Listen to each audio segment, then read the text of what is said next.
আসসালামাইকুম। যারা যাদের বাবা আছে থাকা সত্ত্বেও তাদের সাথে আপনারা দুর্ব্যবহার করেন, তাদের সম্মান দেন না, তাদেরকে শ্রদ্ধার সাথে কথা বলেন না। দেখেন, আজকে আপনার বাবা আছে, সেই জন্য আপনি বাবা না থাকার যে একটা অনুভব সেটা করতে পারতেছেন না। আমার সাথে একটা লোক কাজ করে, তার বয়স 60 বছর মতো হয়েছে। বিগত সে 18 বছর প্রবাসের বয়স। 18টি বছর সে বিভিন্ন দেশে তার জীবনকে অতিবাহিত করেছে, ফ্যামিলি থেকে এবং কি ছেলে সন্তান থেকে। এখন তার বয়স হয়ে গেছে অনেক, বিভিন্ন কোম্পানি তাকে নিতেছে না কাজের জন্য। এখন সেই লোকটা দেশে যাওয়ার জন্য মন চায়, কিন্তু চিন্তা করে যে এখনও তার ছেলেগুলো ছোট আছে, একটা মেয়ে আছে বিবাহর উপযুক্ত, তাকে এখনও বিবাহ দিতে পারেনি। ছেলেগুলো পড়তেছে, মাদ্রাসায় পড়ে, একটা ছেলে হাফেজ হয়েছে। কিন্তু চিন্তা করে দেখেন, বাবা হচ্ছে এরকম যারা জীবনের শেষ প্রান্তে এসেও সন্তানের জন্য চিন্তা করে এবং কি ফ্যামিলির জন্য চিন্তা করে। আর আমরাই সেই সন্তান যারা দেখেন এই বাবারা তাদের জীবনটা বিসর্জন দিয়ে আমাদের ভবিষ্যতের জন্য চিন্তা করে। আর আমরা যখন একটু 2-4 টাকা যখন ইনকাম করার পর দেখি, যখন ইনকাম করি, তখন আমাদের কথাবার্তা অন্যরকম হয়। আসলে এটা ঠিক না।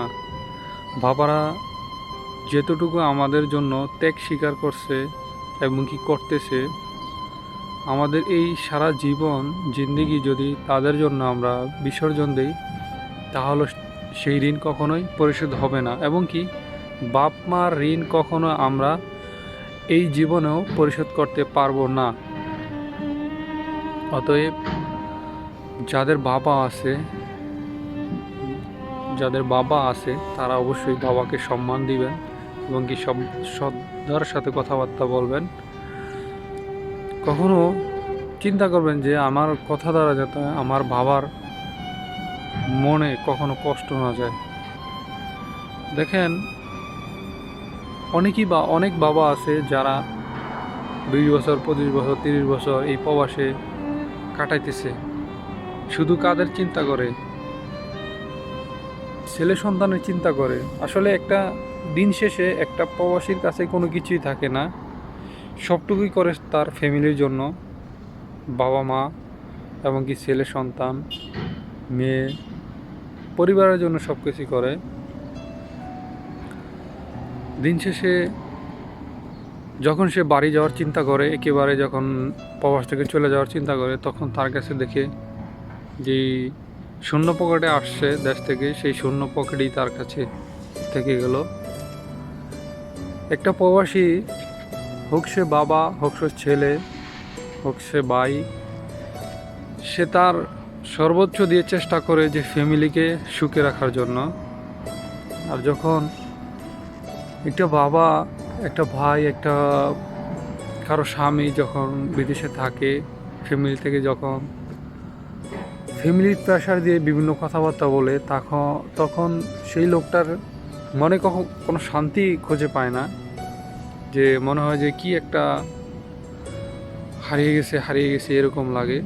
আসলে যারা প্রবাসে আছে, যেখানে আছে না কেন, আপনারা কখনো ফ্যামিলি থেকে তাদেরকে কখনো প্রেশার ক্রিয়েট করবেন না, যাতে সে মানসিক প্রেশারে পড়ে যায়। আর বাপ মার প্রতি সদা সর্বদাই আমাদেরকে ভালো ব্যবহার করতে হবে এবং কি তাদের টেক কেয়ার করতে হবে। একদিন আমিও বাবা হব, আপনিও বাবা হবেন, তখন এগুলা বুঝতে পারবেন। হয়তো এখন তরুণ, এই জন্য বুঝতে পারতেছেন না, যখন বয়স ধীরে ধীরে যখন বাড়বে তখন বুঝতে পারবেন। তো আমার কথাগুলো একটু চিন্তা ভাবার চেষ্টা করবেন, যাতে বাবার সাথে কখনো খারাপ ব্যবহার করেন না। সবসময় অলওয়েজ চেষ্টা করবেন বাবার সাথে ভালো ব্যবহার করার জন্য। তো পৃথিবীর সকল বাবাদের প্রতি জানাই সম্মান এবং শ্রদ্ধা,